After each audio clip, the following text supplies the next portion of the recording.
Hey, I'm back, Fat Loss Lifestyle people. It's Chef Todd Moore, and again, I'm so proud to partner with Darin to give you my chef secrets for creating amazing meals at home. You know, if your goal is to improve your health and fitness, improving your diet is an integral part of this goal. What I hear most often from people is that they don't know how to cook some of the items that they know would be beneficial to them. If you don't know what to do with an eggplant or Brussels sprouts or something and it tastes bad, well, you're not going to eat it again. It's not of benefit to you. Or even worse, if you're cooking the same thing over and over again, well, what I've got to show you today is going to change the way you think about cooking forever. I've taught thousands of people to cook all over the world, and I always start with the drive in the car of cooking. It's a basic saute method. So today's video is going to demonstrate one basic saute method and then give you 5 ideas to create other dishes using this one method. So it's the science of cooking behind the basic saute method today for my friends at Fat Loss Lifestyle. Hi, I'm Chef Todd Moore. Welcome back to Cooking Course, where I hope to demystify recipes for you, teach you some chef secrets, and cook by cooking method more so than the recipe. Cook like a painter paints, like a guitarist strums. We cook with basic cooking method. Today, we're going to talk about saute. Now, our stovetop saute is like driving the car. I mean, if you take a roast and put the roast in the oven and come back an hour later, is that cooking? Well, I don't want to insult anyone. Yes, that's cooking. But on the saute, this is heat up, heat down, cold liquids, adding the onions. You have to be intimately involved with the saute. You can't just put something in the oven and come back an hour later. With the saute, we have to keep an eye on everything that's going on in the pan. Well, what does go on in this pan? Simply, at 150 degrees, starches gelatinize. They absorb liquid and swell. This is what thickens our sauces. This is what makes gravies. At 165 degrees, proteins coagulate. They stiffen and shrink. And this is an indicator of whether our item is done or not, the coagulation of proteins. The third thing that happens is caramelization of sugars. 320 degrees, sugars caramelize. They turn brown. This is what gives us our nice brown crust on a chicken breast or our protein product. Caramelization of sugars, you know this if you've ever made toast. If you've ever put a piece of bread in the toaster and taken it out, ding, and it's brown. How did that happen? Why did it turn brown? Well, the sugars caramelized. It's like the brown part of peanut brittle. So with any saute method, this is a basic cooking method, saute. The first thing we do, start with our saute pan, and the biggest mistake a home cook will make is by taking their cold protein product, and when I say protein product, I mean shrimp or chicken or beef or pork or crayfish or lobster, any protein product. Take that cold protein product, put the cold protein product in the pan, take the cold pan, put it on the stove, and then turn the fire on. Well, if you would like to make the most bone-dry piece of chicken you have ever made, that's the best way to do it. Because what happens to this protein product in the pan? Well, when you apply heat to it and it heats up along with the pan, the first thing it does is release all its moisture. Just like you on a cold day, you wake up, you're supposed to go running, but you don't really feel like it, and your muscles are all tight, but I'll go out anyway, and you start moving around, you start running, and your muscles elongate, and the moisture starts running through you. The same thing happens with the chicken breast in the pan here. So our basic saute method, step 1, pan hot. I'll go ahead, turn the fire on the pan, about halfway back, and get the pan hot. Well, how do we know when the pan is hot? You could lick your finger and that would only work 10 times and you wouldn't be able to do that again. What we do is take a little cup of water, some water on our fingers and water in the pan. I didn't hear any psh, and what the psh is that water evaporates at 212 degrees. So if I splash water in the pan and it evaporates immediately, I know that pan is 212 degrees at least. What I want to try and do is get it as close to 320 as possible because I want that caramelization of sugars. So some water in the pan, there we go. You hear that? Water evaporating immediately. I know my pan is hot. Second step is some kind of fat. Any kind of fat. Bacon fat will do. Canola oil.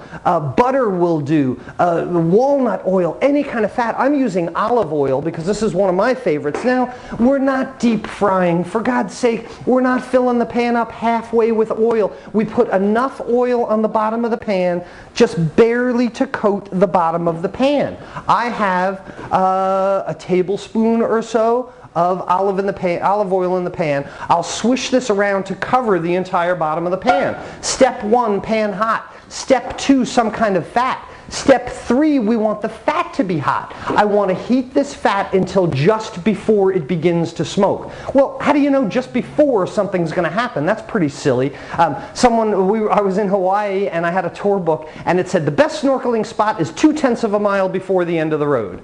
I had never been there. I don't know where 2/10 of a mile before the end of the road is. I go to the end of the road, I come back 2/10 of a mile. Well, once our oil starts to smoke, there's no turning back. It's going to impart bad flavors, as I see the smoke starting right now. So how do we know when our oil is about to smoke? Well, what happens is the oil goes from perfectly smooth in the pan and begins a convection process of its own. Even though it's only this thick, the oil will heat, cool, fall, heat, rise, cool, fall, even in a space only this thick. And what happens is it's similar to your wine glass. When you take your wine glass and you swish it around and you get those legs that run down the side of the wine glass, well, it's a similar thing that happens in the pan here. The olive oil goes from perfectly smooth to being striated.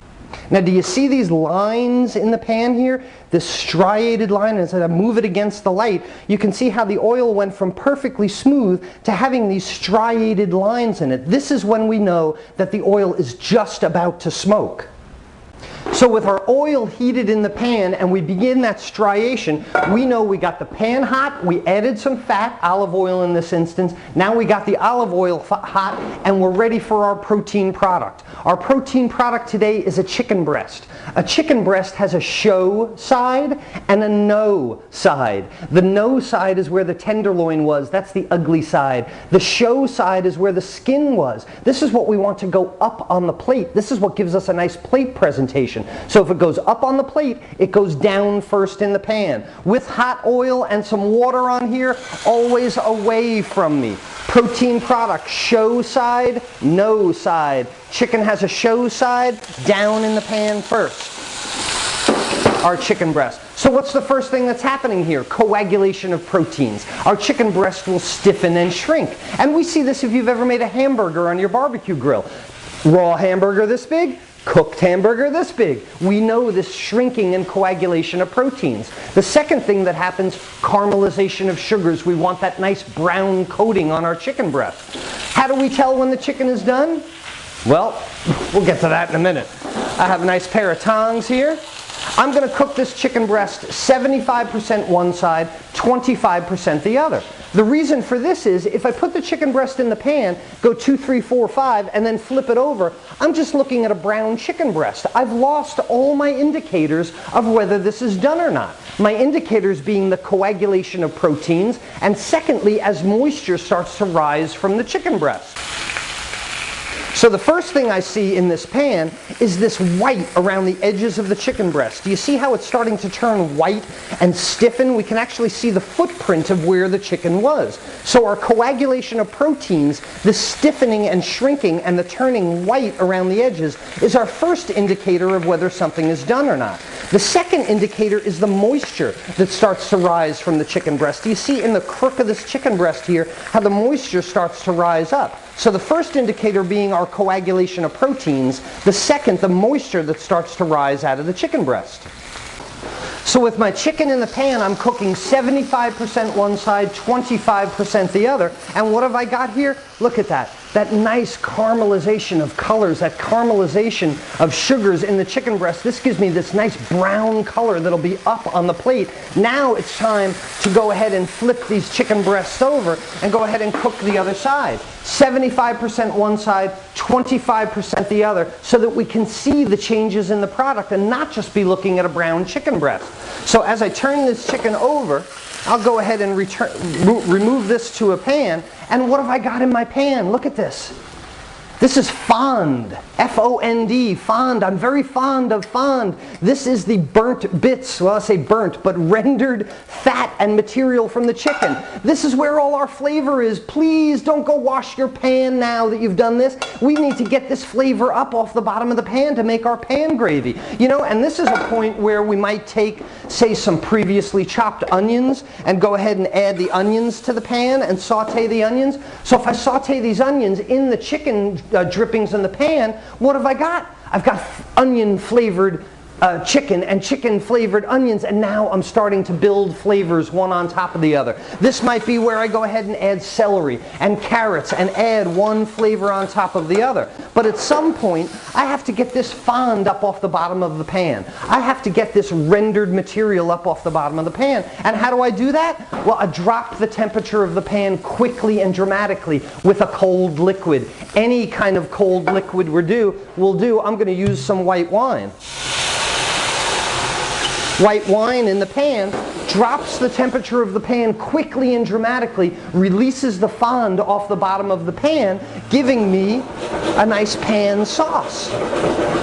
So when I look in the bottom of this pan now, I have a brown liquid that is certainly not the original color of the wine. I wouldn't be drinking a brown wine. What I have is the material that's come up off the bottom of the pan and can make myself a nice pan sauce. I can now go back, take my chicken breast, and add that back to the pan and let that poach in the liquid. And add some moisture back to the pan. Now, how do I tell when the chicken is done? This is a question that's asked of me often. And of course, everyone knows the answer to that. You take out a knife and you gash the thing open down the middle and you look in the middle of it to see if it's done yet. And if it's not done, you stick it back together. You hope nobody notices. Cover it with some sauce and then come back later and gash it with a knife again and open it up and see if it's done. Oh, no. The only way to quantifiably tell if your item is done is with a thermometer. This is the single best investment you can make in your kitchen. $5 at your local hardware or kitchen store. Get yourself an instant read thermometer. This way you can quantifiably tell whether this is ready. I want this chicken breast to be a finished temperature between 160 and 165 degrees. Just because I take it off the stove doesn't mean it stops cooking immediately. There's carryover heat. It will continue to cook 5 to 10 degrees on the plate. So what do I want to take it out of the pan at? At about 150, 155 degrees. I put the thermometer in the thickest part of the thickest piece of chicken. That way I know anything smaller or thinner is done. And I look at my thermometer here, 150 degrees, perfect. And this comes off the stove. I've got my nice pan sauce that I can go ahead and pour over my chicken. And we'll call this a French dish. Let's just say I have chicken with white wine, it's a French dish. So if you can do a saute method in this respect for our French dish, could we make it Mexican? Most certainly. Pan hot, fat in the pan. Instead of onions, how about jalapenos? Instead of the white wine, how about margarita mix or tequila? Could we make this an Italian dish? Definitely, pan hot, fat in the pan, just until before it begins to smoke. Our protein product in the pan, and then instead of onions, how about garlic? Instead of the white wine, how about red wine and add some diced tomatoes to it? If we wanted to make, say, an Indonesian dish, how about sliced ginger and a scoop of peanut butter and some coconut milk? Make an Indonesian dish. How about a Hawaiian dish where we used pineapple juice and chunks of pineapple? You get the idea? When we cook with cooking method, the ingredients almost don't matter. It's the saute method that's important.